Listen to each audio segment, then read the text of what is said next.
Bom dia, boa tarde, que Deus abençoe a sua vida. Você que está aí do outro lado, está nos assistindo aí nessa live, nesse momento especial, nesse momento de meditação da palavra de Deus. Queremos exaltar, glorificar o eterno, soberano, digno de receber toda honra, toda glória, de receber o nosso louvor. Nós poderíamos estar aqui expressando, falando de várias maneiras ou falando várias palavras para engrandecer o nome do Senhor, mas são apenas palavras, são pobres para expressar a grandeza de um Deus soberano e um Deus eterno. Amém? Eu quero ler aqui, quero compartilhar esse versículo da palavra de Deus que se encontra em Apocalipse, capítulo de número 2, e o versículo de número 2, quando Deus, o Senhor Jesus, ele está falando aqui às igrejas da Ásia Menor, que representam as igrejas que nós estamos vivendo hoje. E ele diz assim, conheça as tuas obras, o teu trabalho, a tua perseverança. Sei que não suporta os maus, que puseste à prova os que se dizem apóstolo e não são, e descobristes que eram mentirosos. Tem perseverança e por causa do meu nome sofreste, mas não desfalecestes. Tenho, porém, contra ti que deixaste o primeiro amor. Uma passagem muito rica, quando o Senhor Jesus ele olha para essa igreja, que é um tipo de igreja que nós estamos vivendo hoje, né? Ela representa uma tipologia da igreja que nós estamos permeando hoje. Então ele diz assim, conheça as tuas obras. E eu quero falar um pouco sobre conhecer obras, né? Porque muitas vezes nós achamos que o Senhor Jesus ele está muito distante, muito aquém da realidade daquilo que nós vivemos no dia a dia. E a palavra de Deus que não se contradiz, ela diz que o Senhor Jesus estaria conosco todos os dias, até a consumação dos séculos. Ou seja, assim como o Senhor Jesus, né, ele esteve presente na criação do mundo, e a Bíblia diz, né, que lá em Gênesis, no capítulo de número 6, que Deus ele se arrependeu de ter feito o homem, porque a maldade do coração do homem era má continuamente. Era má continuamente. Ou seja, o desejo do coração do homem. É um Deus que ele se aproxima da gente como um ser interpessoal, capaz de sentir agrado e desagrado por aquilo que nós fizemos. Por isso que ele disse, eu conheço as tuas obras. Talvez a gente muitas vezes pense que Deus está distante, mas muitas vezes ele está bem presente. Muitas vezes ele está bem ao nosso lado. E muitas vezes, um exemplo que eu sempre cito, é que muitas vezes a gente, por não ter esse entendimento, muitas vezes nós somos provados por Deus para ser aprovado. E muitas vezes nós somos reprovados e não passamos no teste, né, do imetro de Deus, né? Não passamos no teste. Porque muitas vezes, vou dar um exemplo aqui, você vai num mercado, você vai numa padaria, você compra lá, vamos lá, 10 reais de pães, né? E você paga lá com 20 reais e o camarada se engana e te devolve os 20. Ou seja, aí você muitas vezes pega o dinheiro, coloca no bolso e diz, Deus está me abençoando. Aí diz, não, Deus ele não está te abençoando. Ele está muitas vezes te provando para saber realmente como é a tua atuação ou a tua fidelidade diante de Deus, entendeu? Ou seja, muitas vezes Deus permite que a gente passe por uma situação como dessa para demonstrar o que já está no nosso coração. Tem pessoas que acham que Deus está muito distante e nesse momento nós estamos sendo reprovados. E quantas vezes, não somente nessa área, mas em todas as outras áreas, nós somos reprovados por Deus. Porque ele diz assim, conheço as tuas obras.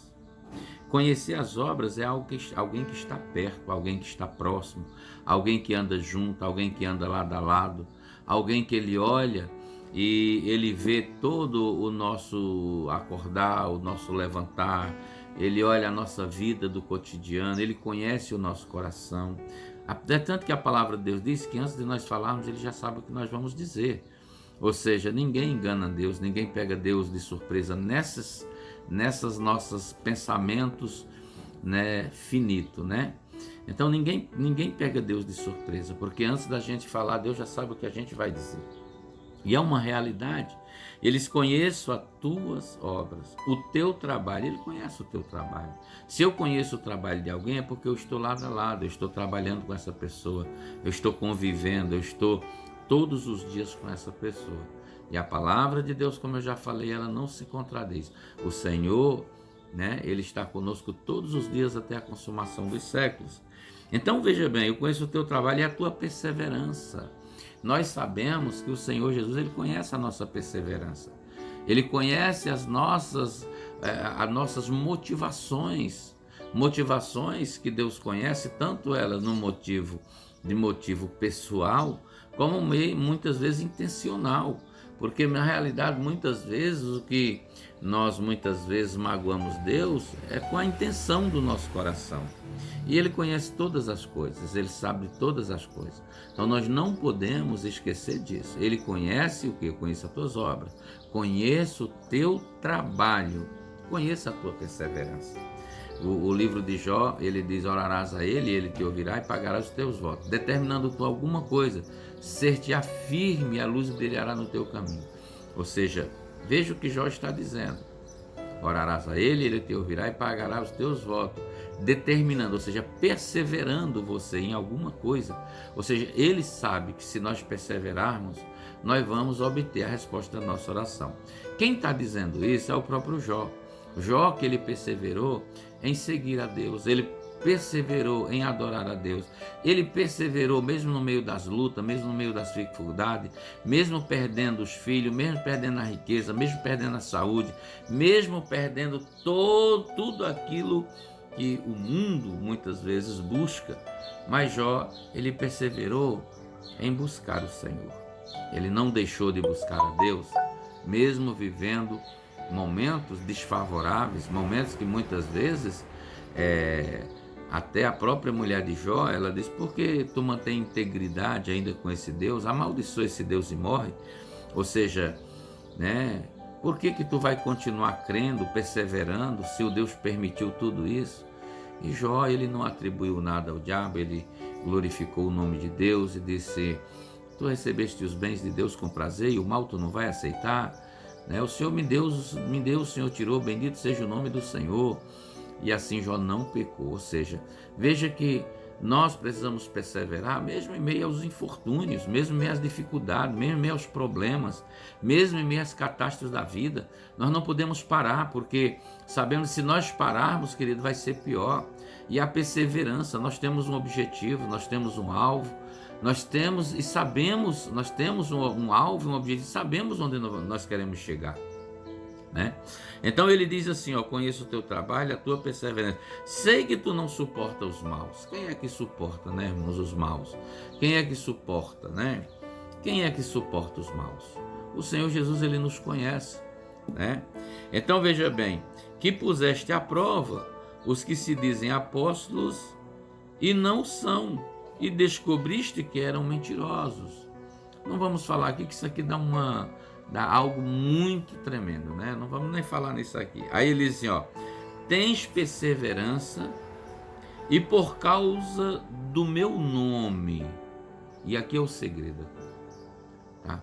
Tem perseverança e por causa do meu nome sofreste, mas não desfalecestes. Irmãos, é justamente isso que Deus, ele olha para nós, a nossa perseverança, o nosso nível de crença, o nosso nível de fidelidade a Deus, o nosso nível de comprometimento com Deus. Ele não está atrelado às circunstâncias, a problemas, às dificuldades, a infortúnio, a percas, não, porque nós sabemos que existe um Deus maior. A nossa perseverança, ela tem que ser por aquilo que você crê, por aquilo que, pela tua fé. A fé é o firme fundamento das coisas que não se vê. Eu não estou vendo, mas eu estou crendo. Eu não estou vendo, mas eu confio. É acreditar no inacreditável. Não, parece inacreditável, mas eu continuo acreditando. Eu continuo buscando, eu continuo acreditando que as promessas do Senhor vão vir sobre a minha vida. Eu não vou ter medo nenhum, porque Ele me prometeu que estaria comigo todos os dias até a consumação dos séculos. Ele diz: não temas, porque eu sou contigo, né? Ou seja, o Senhor, Ele está conosco todos os dias. Muitas vezes é que nós nos atarefamos, muitas vezes buscamos tantas as coisas e achamos que Deus ele não está conosco, mas ele sempre estará conosco, sempre está conosco. E a palavra de Deus é bem clara aqui quando ele diz assim, tem perseverança e por causa do meu nome sofreste, mas não desfaleceste. Aí ele vai e reporta-se para essa igreja, ele diz assim, tenho porém contra ti que abandonaste o primeiro amor. E aqui onde é que está? Ele estava dizendo que aquela igreja era uma igreja pujante, era uma igreja perseverante, era uma igreja que verdadeiramente ela não suportava os maus. Ele conhecia o trabalho, conhecia a labuta daquela igreja, mas ele olhou para aquela igreja e disse assim, você abandonou o primeiro amor, ou seja, deixou isso conscientemente. É você abandonar, é você deixar algo conscientemente. É você abandonar, deixar, entendeu, irmãos? De continuar perseverando e acreditando. Entendeu? Porque as lutas, os problemas, as dificuldades, tudo aquilo dali estava sendo vencido pelaquela igreja, ela não estava aceitando, ela ainda estava perseverando em muitas outras coisas. Mas a multidão da maldade, por se multiplicar a iniquidade, a perversidade, o amor esfriou dessa igreja. O amor já não havia mais nessa igreja, ou seja, estava fazendo com perseverança, não estava suportando os maus, estava trabalhando, mas não havia mais amor naquele lugar. Sabe, queridos, muitas vezes nós olhamos para essa igreja e essa igreja já não há mais amor. Mas essa igreja não é o templo, não. Essa igreja somos nós. Na realidade, essa igreja sou eu e sou você. Jesus nunca chamou você para ir à igreja, Jesus chamou você para ser igreja. Você é a igreja, você é o templo do Espírito Santo de Deus. As lutas foram tão grandes, as provações foram tão grandes, as dificuldades foram tão grandes. Você deixou de acreditar e você desacreditou. Desacreditou porque fizeram mal para você. Você desacreditou porque lhe traíram, lhe maltrataram, porque muitas vezes o rejeitaram, porque muitas vezes não reconheceram a sua vida como você gostaria que você fosse reconhecido. Não olharam, quem sabe, o teu trabalho, a tua luta, a tua perseverança, e com isso o teu coração, ele ficou magoado. O teu coração, ele está entristecido, o teu coração, ele deu vontade de, não, eu não quero mais confiar, eu não quero mais permanecer, eu não vou mais fazer como eu fazia antes. Eu vou até estar naquele lugar, eu vou até estar naquele ambiente, eu vou até trabalhar naquela empresa, eu vou estar com a minha família, mas eu vou estar de uma forma diferente. Ei, escuta, não deixe que o teu coração ele fique endurecido como uma pedra. Não deixe que o teu coração seja alvo de calúnia, seja atingido por muitas pessoas que muitas vezes te caluniaram, te desejaram mal, te fizeram passar por... Você teve dores, você foi ultrajada, você foi humilhada, você foi humilhado. Não, meu irmão, Deus está contigo, a recompensa vem do Senhor. Ninguém pode te dar recompensa se não for Deus. Os amigos de Jó não conseguiram recompensar Jó, mas a perseverança de Jó e o amor de Jó por Deus continuou o mesmo. Jó disse no capítulo 19 e o versículo 25, ele diz: eu sei que o meu Redentor vive e que por fim ele se levantará, e eu nesse meu corpo eu ainda verei a Deus. Ou seja, Jó, ele conhecia Deus só de ouvir falar, mas depois ele contemplou a face de Deus. Deus retribuiu tudo, restituiu tudo em Jó. Deus tem algo sobrenatural para você. Eu profetizo em nome de Jesus um tempo de conquista, um tempo novo, um tempo da graça de Deus, um tempo da bondade, um tempo do favor de Deus sobre a tua vida. Não pare, olhe para o alvo. O nosso alvo é o Senhor Jesus. O nosso alvo, ele está na frente, ele não está atrás. E não é esse o teu lugar atrás, o teu lugar é na frente. Que Deus te abençoe, que Deus possa conceder todos os desejos do teu coração.